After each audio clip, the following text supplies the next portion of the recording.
Legislation steering U.S. fate of crypto emerges in new version in Senate. Lawmakers in the Senate Banking Committee have a new draft of the crypto market structure bill that would establish U.S. regulations for crypto trading. The U.S. Senate's work on the crypto industry's top policy priority, a bill to establish the regulatory workings of crypto markets in the U.S., advanced further on Friday with the private circulation of a new draft bill that further outlines protections for crypto developers, bankruptcy guidelines for some digital asset issuers, and how federal regulators can support tokenization in financial markets.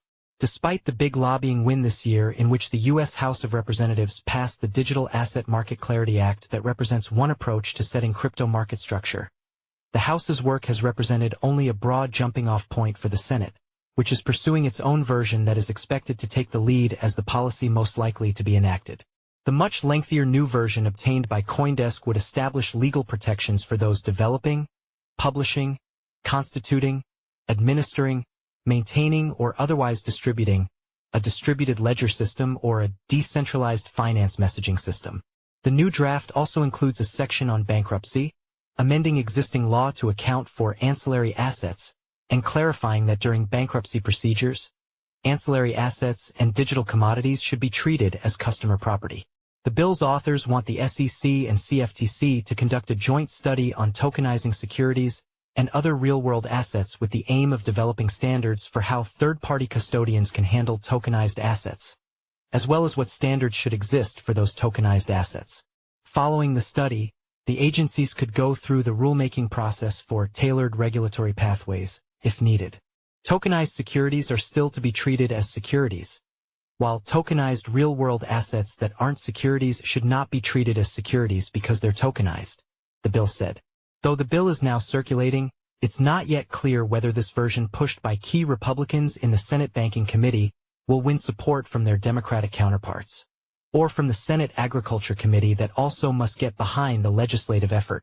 While the House's Clarity Act did clear its 308 to 122 vote with very wide bipartisan support, the Senate's requirement for 60 votes puts a higher technical demand on Republican leaders there to win several Democrat votes. When the Senate's previous major crypto undertaking, the Guiding and Establishing National Innovation for U.S. Stablecoins, GENIUS Act, arrived for House consideration, President Donald Trump urged that chamber to pass it as is rather than putting its own stamp on the language. That's what happened, with the Senate's take on stablecoins becoming law, marking the biggest U.S. policy accomplishment for the industry so far. Though the two chambers' separate market structure efforts are broadly similar, some significant differences have emerged, including in how a crypto asset can transition from a security to a commodity. That's one of the core questions as the center of the legislation, working out which agency may have oversight authority for specific approaches to digital assets. Uncertainty remains over the timing of the Senate's work. Trump had originally said he wanted it done by August, a deadline that is now in the rearview. Senate Banking Committee Chairman Tim Scott, a South Carolina Republican, had later set a September 30th target and repeatedly claimed it could be met. While Senator Cynthia Lummis, the Wyoming Republican who runs the panel's crypto subcommittee, had agreed with Scott's plan, she later said Trump can sign it by Thanksgiving. The Senate has this week returned from its August break.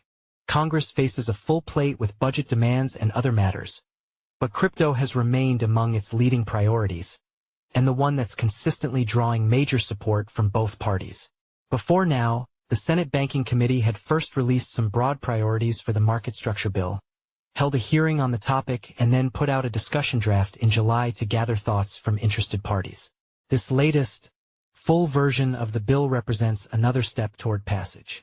It could next get what's known as a markup hearing in which senators may be permitted to amend the legislation, then a Senate floor vote in which it'll need 60 votes to advance. To win Democratic backing, this version would almost certainly be further revised with those lawmakers' proposals. Before any bill can become a law, matching legislation must pass both the Senate and House. So, if this bill eventually clears the Senate, the House then gets its vote, and judging by the margin by which the Clarity Act passed, it's likely to clear that hurdle easily. Update September 5, 2025.